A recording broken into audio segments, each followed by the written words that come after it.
Buksan pa natin ang ating Biblia. Unang Pedro, chapter 2, verse 4 hanggang 10. Sabi ko dito, lumapit kayo sa Kanya sa batong buhay na itinakwil ng mga tao, ngunit pinili ng Diyos at mahalaga sa Kanyang paningin. Tulad ng mga batong buhay, maging bahagi kayo ng isang templong espiritual. Bilang mga paring itinalaga para sa Diyos, mag-alay kayo sa Diyos ng mga handog na espiritual na kalugod-lugod sa Kanya sa pamamagitan ng Jesucristo. Sapagkat sinasabi ng kasulatan, tignan ninyo, inilalagay ko sa sayo ng isang batong panulukan, pinili at mahalaga. Hindi mapapahiya ang sino mang sumasampalataya sa Kanya. Kaya nga mahalaga siya sa inyo, mga sumasampalataya sa Kanya. Ngunit sa mga hindi sumasampalataya, natutupad ang mga ito. Ang batong itinakwil ng mga tagapayo ng bahay ang naging batong pundasyon. At ito ang batong katitisuran ng mga tao, batong ikadadapa nila. Natisod sila sapagkat hindi sila sumunod sa salita ng Diyos. Ganoon ang nakatakda para sa kanila. Ngunit kayo ay isang lahing pinili, mga maharlikang pari, isang bansang hinirang, bayang pag-ari ng Diyos, pinili upang magpahayag ng mga kahangahangang ginawa niya. Siya ang tumawag sa inyo mula sa kadiliman patungo sa kanyang kahangahangang kaliwanagan. Kayo'y hindi bayan ng Diyos noon, ngunit ngayon kayo'y bayang hinirang niya. Noon ay hindi kayo nakatanggap ng habag, ngunit ngayon tumanggap na kayo ng kanyang habag. Amen. Ngayon, ang mensahe po natin, ang title po ay Chosen People. We are and you are chosen people. So, katulad po sa binasa po natin ng unang Pedro chapter 2 verse 4 hanggang 10. We are chosen people, a royal priesthood, a people belonging to God. Bakit daw po? That we may declare the praises of Him. So, God has called us to declare His praises. But bilang isang mga taong pinili po ng Diyos, kailangan po nating manatili sa loob ng God's absolute sovereignty. So what is the meaning of God's absolute sovereignty? God's absolute sovereignty means everything, lahat ng bagay na nangyayari ay naaayon po sa kagandahang loob po ng Diyos. Hindi po ba alam po natin na God is omnipotent, omnipresent, and omniscient? Ano pong ibig sabihin ng omnipotent? God can do everything. God is limitless. We receive salvation because of God's grace. Ito po yung napakagandang pagpapala na ibinigay po sa atin ng Diyos. So, we have to trust to God's absolute sovereignty. Ano po ibig sabihin po nito? Yung buhay at kamatayan po ng tao ay naaayon po sa Diyos. So, we have to put our trust sa Panginoon. Then, what is omnipresent po? God is everywhere. Siya po ay patuloy na kumikilos po sa atin noon, hanggang ngayon, at sa ating pong kinabukasan. So, what is the meaning of omniscient? God knows everything. Sa madali pong salita, hindi po lingid sa kaalaman ng Diyos kung ano po yung sitwasyon po natin. At ano pa pong pinaka-importante po dito? Since yung life po natin, because we receive salvation, we are already inside of God's absolute sovereignty. This is the most important thing po sa buhay po natin. So, bilang mga tao na nasa loob ng God's absolute sovereignty, we have to put our trust po sa Panginoon, even in this kind of pandemic. So, why God allow this kind of situation? First, it is our opportunity, and it is our opportunity to focus to God more and more, and to go inside deeply inside sa mabuting balita. So, we should not forget na God is in control sa buhay po natin. So, bilang mga taong pinili po ng Diyos, we have to confirm Everyday, yung identity po natin bilang isang mga taong tinawag, pinili, at itinadhana upang makatanggap po ng kaligtasan. Though we have received salvation, of course, we have to confirm this identity natin everyday po. Why? Until now, Satan is living. And Satan is using his power para madaya po tayo through our situation. So every day, you have to confirm your identity bilang isang mga anak ng Diyos. As you have received this identity, what comes after that po? Authority. Your identity is child of God. And bilang mga anak po ng Diyos, God gave you the authority. So, you are predestined, you are chosen to receive salvation. So, paano po natin masasabi, paano po natin nalaman na, I am chosen because I received salvation? Now, because you called yourself na mga anak ng Diyos, that's why you received salvation. Bakit po? Dahil kayo po ay pinawalang sala at binigyan po ng kapurihan po ng Diyos. This is your life journey. This is our life journey. Our life journey is inside of the covenant of God. So, ano pong ibig sabihin nito? Means, before we are living inside of our old frame, but now we are living inside of the new frame through Christ Jesus. So, katulad po sa binasa po natin na 1 Peter chapter 2 verse 9, you are chosen people, a royal priesthood, a people belonging to God, that you may declare the praises of Him. You are out of this world. Means you are not belong anymore to Satan. So, before that, we are bound to face our destiny. What kind of our destiny? Our destiny to go to hell. We are bound to face judgment sa impyerno. But God called you out of this darkness. Means, God called you out of this world. Why? Because God gave you salvation. Because from the beginning, God has chosen you, God predestined you, God has called you to receive the salvation. From the beginning. So, what should be, or what must be our lifelong confession? Matthew chapter 16, verse 16. Sabi po dito, Lord, you are the Christ, the Son of the living God.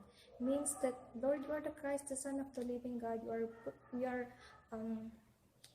putting our trust to the Lord. Means, we are confessing that Christ is the solution to all our problems. And that is everything.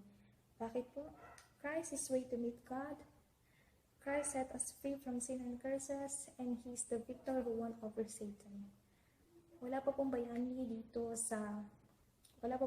na ipinadala dito sa lupang nakagapi sa kapangyarihan po ni Satanas. Tanging si Jesucristo lamang. So, since you have this identity and authority, what God wants you to enjoy this identity every day. So, you just have to stay where you are right now po. Bakit po? Kasi your life is inside of the covenant of God. Your life is already inside of the covenant of God, means this is your life journey. So, bilang mga taong pinili po ng Diyos, you are now inside of the flow of God's fulfillment. Ibig sabihin po nito, you are inside of the covenant of God. Bakit po? Because you are called, you are predestined to receive salvation. You have to understand po na from the beginning, God prepared your salvation. From the beginning, God has planned for your salvation. So because you are chosen out of this darkness, meaning to say, you are not under by Satan's power. Bakit po? Dahil He called you to from the power of Satan and from this darkness. God called you to His wonderful light. Sino po ito? Si Kristo. This is being a witnesses of Christ. Ito po yung ebidensya po na ibinigay po sa inyo po ng Diyos. So, your testimony, yung pagpapahayag po ninyo, wala na pong iba maliban lamang po sa mabuting balita. And ibig sabihin po na He called you out of this darkness. God wants you to stand as His witnesses to testify the only gospel. So, what is the true testimony po? True testimony is not all about na nagkaroon ka ng cancer, then God healed you. Testimony is not all about mahirap ka, then because God bless you so much, kaya naging mayaman ka. Of course, lahat yung bagay po na yun, it can be one of our testimony. But our true testimony is we are saved by the gospel. Despite of our weaknesses, despite of our lacking, God called you to receive this salvation. This is your true testimony. Your true testimony, you receive the gospel that Jesus is the Christ. So, when you're able to see this flow of God's fulfillment, then you will be able to see your past, present, future is inside of the gospel. So, do not worry po. All of us are still in the process of God. So, there are times na nadadaya po tayo, nagkakaroon ng pinanghihinaan ng loob, but you have to grab hold the word na ang Diyos po ang siyang patuloy na kumikilos po sa buhay ninyo. You have to grab hold to the covenant na ang Diyos po ay mayroong plano po sa buhay po ninyo.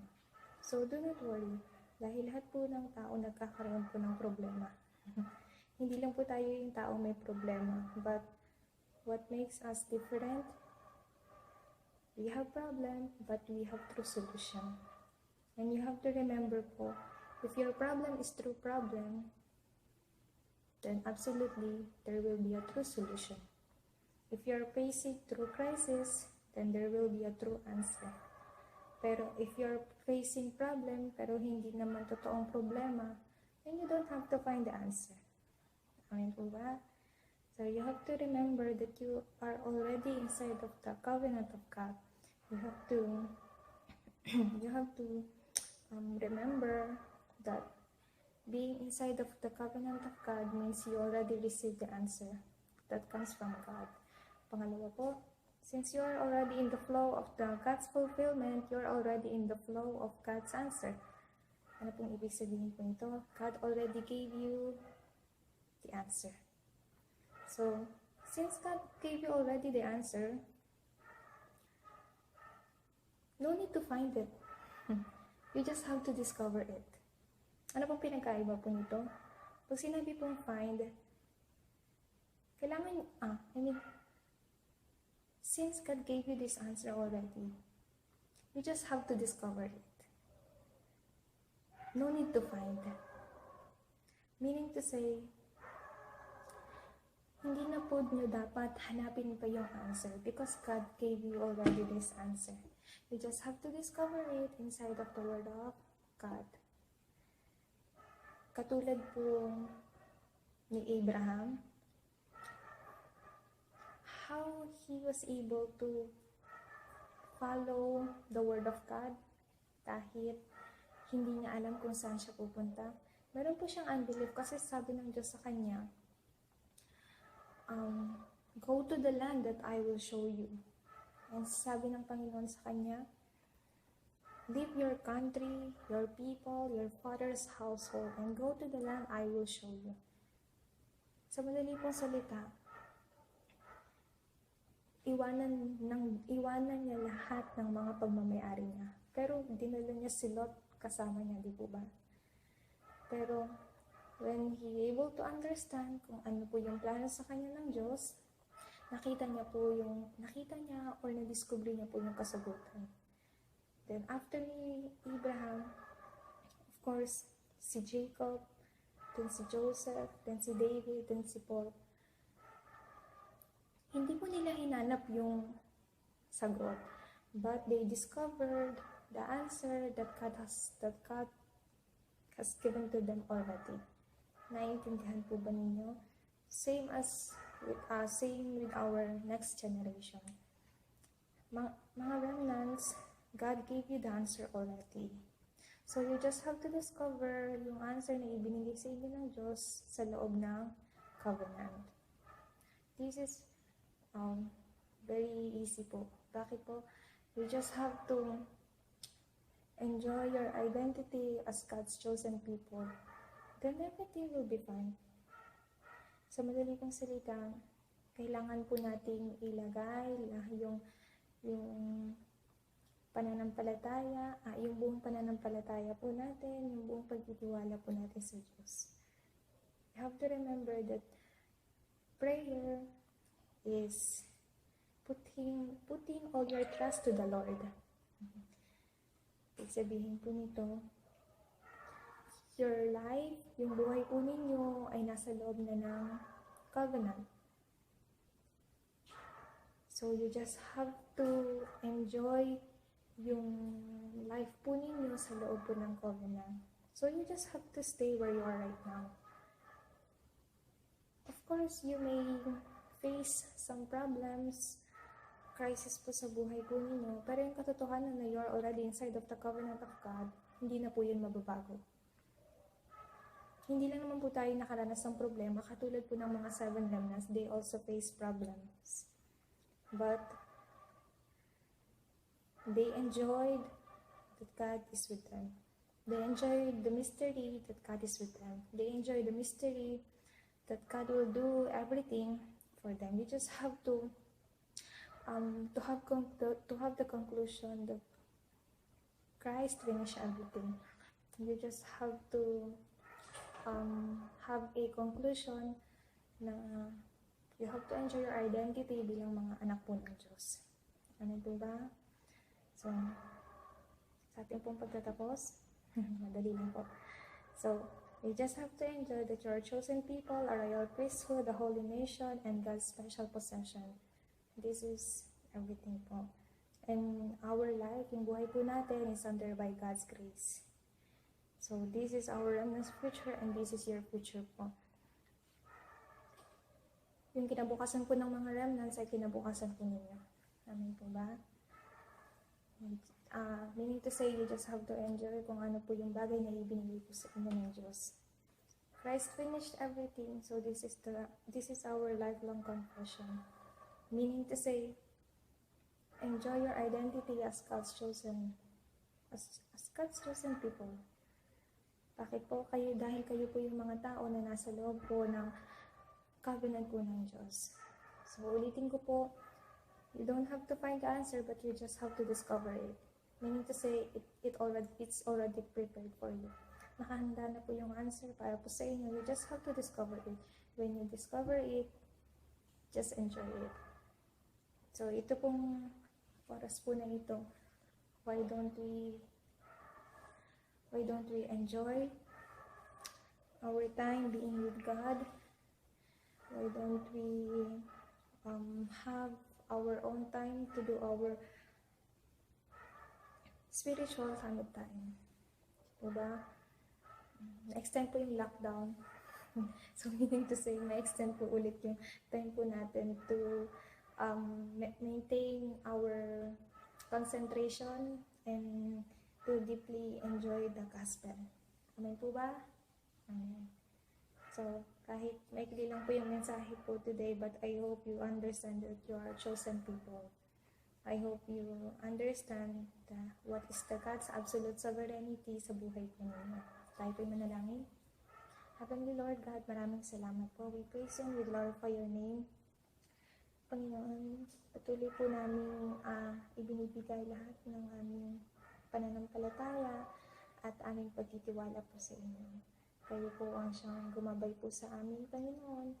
At makita po namin, ma-enjoy po namin ang aming identity bilang mga anak po ng Diyos at mga pinili po ninyo.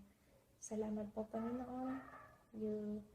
Tinawag niyo po kami, Father God, upang makita po ang pagpapala ng kaligtasan sa buhay po namin. Salamat po, Panginoon. Ito po ang aming samot-dalangin sa pangalan ng Jesus.